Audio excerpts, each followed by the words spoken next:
Hi everyone, it's Graham again and welcome back to my channel. So today I am here with part 3 of my February book haul.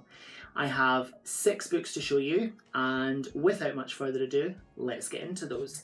So the first one I've got was one that I've talked about a few times during some of my Instagram lives and it was a good friend of mine and my husband's, Ian, who switched me on to the fact that this book was being published. Now, as you all know, I am a fan of true crime, but I wasn't prepared for this book.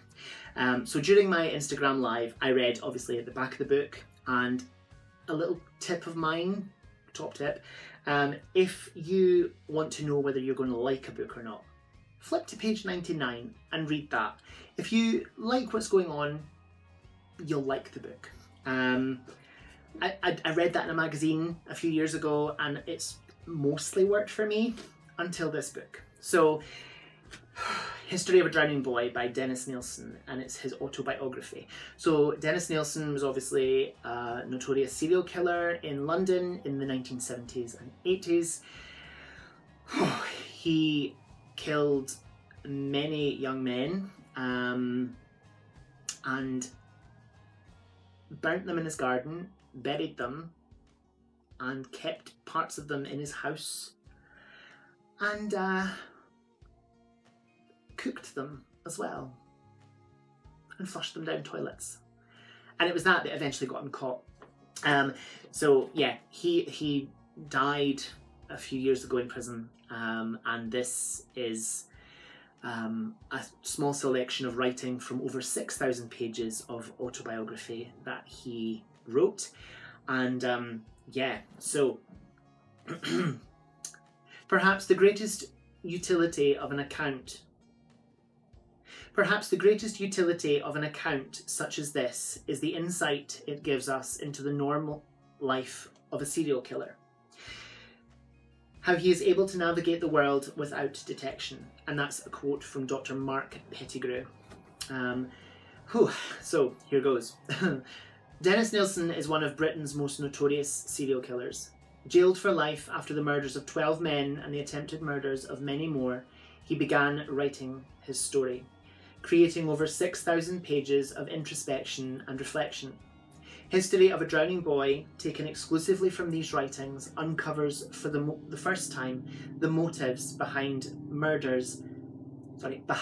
murders, and offers some insight into how such horrific events could have happened. In another first, it provides details of his 35 years inside the maximum security prison system, including his everyday life on the wings, interactions with the authorities and other notorious prisoners, and his artistic endeavours of music, writing and drama. It also represents Dennis Nilsen's own views on many of the myths surrounding him.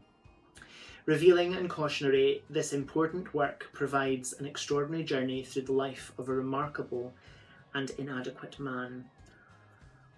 I wouldn't call Dennis Nilsen remarkable, just purely for the nature of the fact that he was a serial killer who murdered and mutilated young men.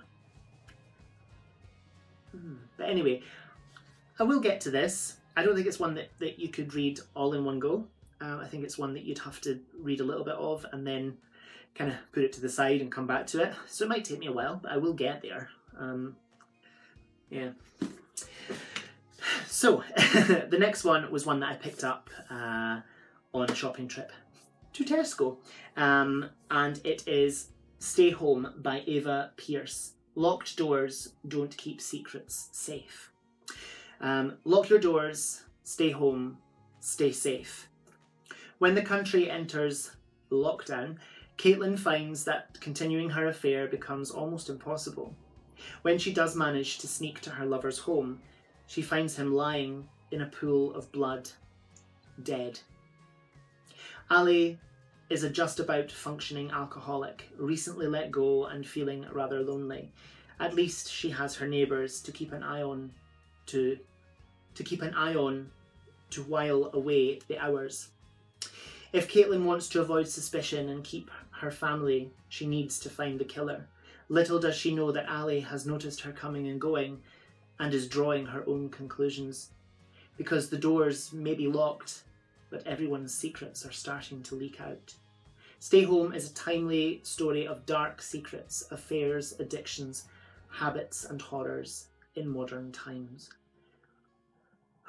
Just need that in my head.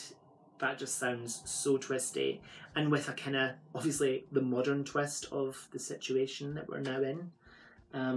Sounds great, and I can't wait to get to it. So the next one is a book that I saw on, I've just picked up two. The next book is one that I saw on Julie, the Hungry Bookworm's Instagram, and I immediately had to get it. I did originally put it on my wish list, and then like literally an hour later I had to pop to Tesco's for a few essentials, and I saw it there and I was like, it's mine, I'm having it, it's coming home with me. And it's How to Solve a Murder, True Stories from a Life in Forensic Medicine, and it's by Derek and Pauline Tremain. I love it, I love everything about it, and I can't wait to get to it. It's just, and it has a foreword by Dr. Richard Shepherd, best-selling author of Unnatural Causes, which was another one that I read along the same kind of lines as this last year, and I adored that. It was brilliant. But let's read the back. Fractured skulls, gas masks, brain buckets, vats of acid, pickled body parts. Not the usual tools of trade, but for Chief Forensic Medical Scientist Derek and Forensic Secretary Pauline, they were just part of a normal day in the office inside the world-famous Department of Forensic Medicine at Guy's Hospital in London. Derek has played a pivotal role in investigating some of the UK's most high-profile mass disasters and murder cases. Derek's innovative work on murder cases in particular has seen him credited as a pioneer of forensic medical science after developing groundbreaking techniques that make it easier to secure a conviction and also identify a serial killer. One of these days I will learn to read. Clearly not today though. Warmly recalled and brilliantly told, these intriguing revelations will open your eyes to the dark world inhabited by those who investigate death and murder, typically most horrid, and unveil the secrets of how each case is solved. I need to get to this sooner rather than later, and I feel that it's one that I will probably buddy read with my husband, because we buddy read Unnatural Causes by Dr. Shepherd, and we both really enjoyed that. And another thing that I love about this book is the fingerprints are textured and they feel and look like actual fingerprints. Such attention to detail. I love it. It's just fab. So yes, How to Solve a Murder by Derek and Pauline Tremain. The next one is one that I've ummed and ahed over. I've seen it loads of places, and it's by a bookstagrammer and an author on BookTube. And yeah, so many people have said that this is great, and I finally went for it. Our Doris by Charles Heathcote. This again sounds fabulous, and I look forward to it. The Partridge Mews Women's Institute have announced a garden safari, and Doris Copeland, pillar of the community with a tenure as Maria in The Sound of Music that involved an awful gastrointestinal bug, plans on securing her position as fifth house. Join her as she battles ne'er-do-well slugs, searches for the perfect artisan sausage, and comes against her mortal enemy, Janice Dooley of Little Street, all whilst maintaining a perfectly silver-crined hairstyle. Told from the perspective of her long-suffering husband, Harold, a man who would be content to sit at home watching reruns of Ground Force. Who wouldn't? This is the first book of monologues featuring our Doris, and that just sounds so funny. I've not read it, but from what I've heard of it, it's kind of giving me the Diary of a Nobody. It's giving me those kind of vibes, and I loved that book. That was brilliant. Set in a very different time, and it was about a man, but I'm getting that kind of vibes from reading this on the back, and I just can't wait to get to it. It sounds fab. So we're down to the second last book. You'll be happy to know. I've seen this a few places as well, and again, I ummed and ahed, but I just decided to go for it. It is Last One at the Party by Bethany Clift. The end of everything was her beginning. So this tells the story of a pandemic which wipes out the entire population of the planet, apart from one young woman. And I think that just sounds A, a little scary, but B, incredibly fascinating as well. So yeah, let's read the inside.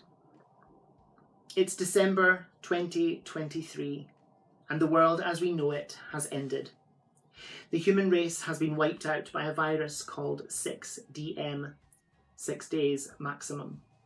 The longest you've got before your body destroys itself. But somehow in London, one woman is still alive. A woman who has spent her whole life compromising what she wants, hiding how she feels, and desperately trying to fit in. A woman who is entirely unprepared to face a future on her own. Now, with only an abandoned golden retriever for company, she must travel through burning cities, avoiding rotting corpses and ravenous rats, on a final journey to discover if she really is the last surviving person on Earth. And with no one else to live for, who will she become now that she is completely alone? Yeah, that does sound really interesting. And I think this was published a couple of years ago, I want to say. I'm sure I saw something about that. Let's see. No, it was published this year. I'm sure I saw something about this had been written a while ago, and it kind of predicted a pandemic, and it was like 2 years before COVID came along. And I'm sure it was this book that was mentioned. If I'm wrong, I'll pop it on the screen or down in the description below, but I don't think I am. But yeah, that does sound really scary and interesting. And yeah, I'm not sure how to feel about that one, to be honest. But yeah, lovely book though, gorgeous. So the last one in this haul is one that doesn't have any synopsis or anything on the back. I'm simply showing you it because I'm over the moon. I now have 3 editions of this. It's they're not the same edition. These are like collected short stories, and this one is from 1898, and I just absolutely adore it. It's the Strand Magazine, edited by George Newnes or Newnes. I'm not sure. And this is the collected volumes from January to June of the Strand Magazine from 1898. It has stories from the likes of, let's see, where is the contents? Oh, I don't think there is actually contents, is there? So there are stories from John Arthur Barry. There are stories from, of course, Sir Arthur Conan Doyle. But there was a picture that I really wanted to show you, and my husband and I were looking through this, and it was so cute, and we just thought it was brilliant. But of course now I can't find it. Dearie me.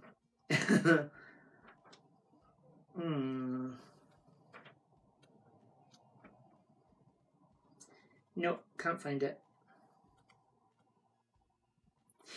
Anyway, I'll cut there and I'll find it when I'm editing the video, and I'll pop it in. So future editing Graham here.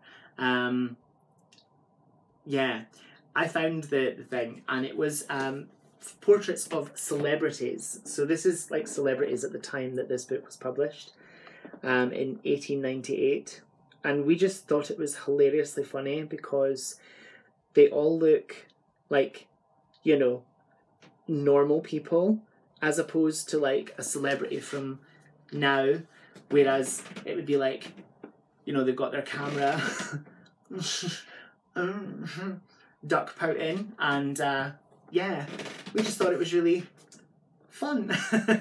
So yeah, the Strand Magazine. Back to him. So yeah. Thank you so much for watching. Whatever you're doing, I hope you have so much fun doing it. Whatever you're reading, I hope you love it. Stay fabulous, be amazing, be yourself, stay safe, and I'll see you again soon for another video. Bye bye.